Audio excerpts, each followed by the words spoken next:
Kag sa numero 1 sa mga balita sa Negros subong adlaw.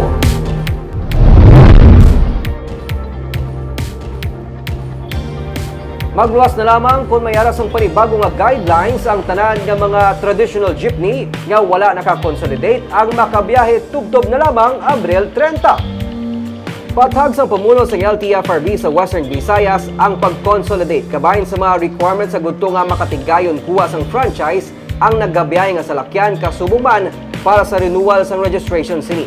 Ang kaso sa Bacolod City, suno kay LTFRB OIC Attorney Salvador Altura, lain sa Negros Occidental, bangod ang Bacolod, nakapatuman na sa nga sini nga local public transport route plan na nagakasayuran nga fully consolidated na ang tanan nga mga rota. Yara sa provincial capital kaina, sang aga si Altura sa paghatag sang briefing sa probinsya para sa compliance sini sa local public transport route plan. Sa anom ka mga probinsya sa Western Visayas, ang Negros Occidental na lamang ang wala makasubmit. Bagay nga sunod kay Governor Eugenio Lacson, ilang nga tinguhaan nga makakomply sa sunod sang 3 ka bulan. Gamay nga complication diri sa Negros Occidental is that while the province wala kasing LTTRP, no, ang ginadiscuss diri la, wala kasing local public transport route plan, butang balon, pwede pa-consolidate ang mga operators, individual operators. Why? Bangod kay wala pa na-award ang mga ruta kung kay sinong transport co-ops or corporations. Pero sa Bacolod City, na-implement na yung LPTRP. In other words, wala ka na sing entry point. No?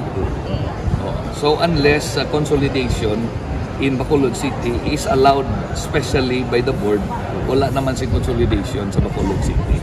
So if ever I make a reminder to those nga wala pa sing ka-consolidate, that will most likely refer only to operators operating outside Bacolod City.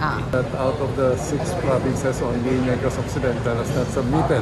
But on the other hand, the mistakes that were done by the other provinces who have submitted can be corrected. No? So we're still in a good position.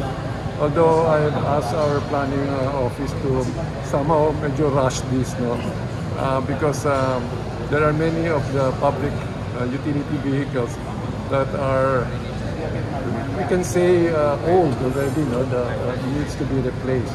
But they can only identify the type of vehicle that will ply our highways or roads here, only if we have this plan already.